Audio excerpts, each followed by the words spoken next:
Assalamualaikum warahmatullahi wabarakatuh. Perkenalkan, nama saya Widya Kusuma Wardani dari Prodi PGSD 02 NPM 20540052.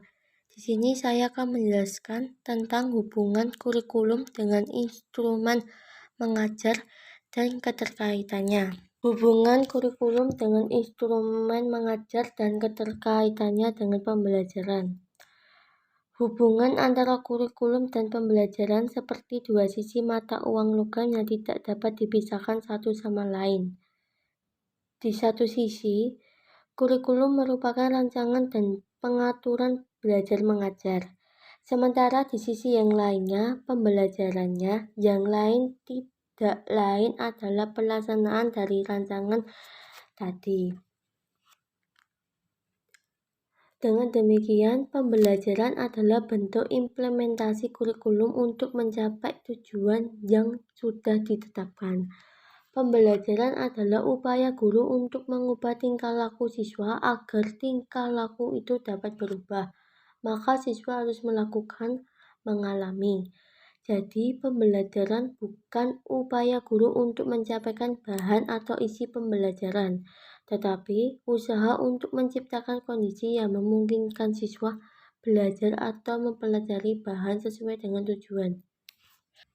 Dengan demikian, pembelajaran haruslah mengatur lingkungan agar terjadi proses belajar mengajar dengan baik. Pernyataan tersebut mengandung pengertian sebagai berikut. Yang pertama, pembelajaran untuk membangun makna.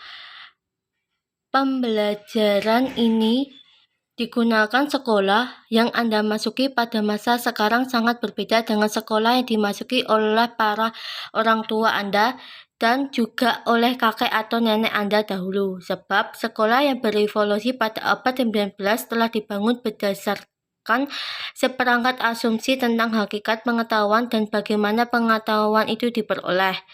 Pandangan tradisional tentang pengetahuan berpegang pada kebenaran dan kenyataan objektif bahwa manusia memiliki akses ke dan dapat belajar menemui penemuan. Inilah yang disebut dengan pandangan objektif.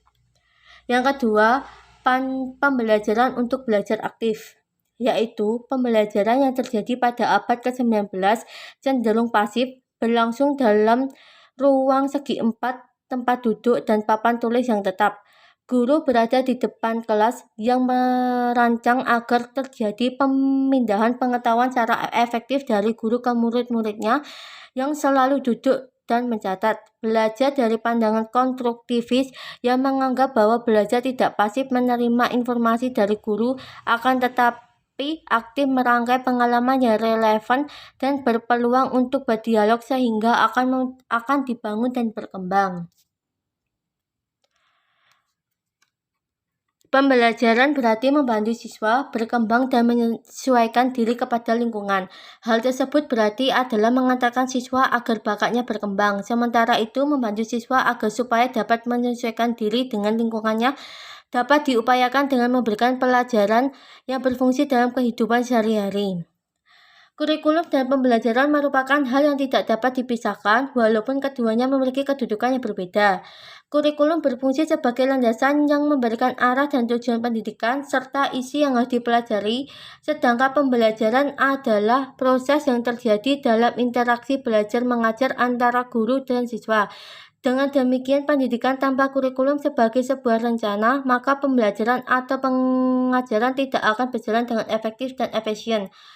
Maka dapat diartikan juga bahwa tanpa pembelajaran sebagai implementasi sebuah perencanaan dari pendidikan di sekolah, maka kurikulum tidak akan memiliki arti apa-apa. Cukup sekian yang saya sampaikan materi mengenai hubungan antara kurikulum dengan instrumen mengajar dan keterkaitannya dengan pembelajaran. Waalaikumsalam warahmatullahi wabarakatuh.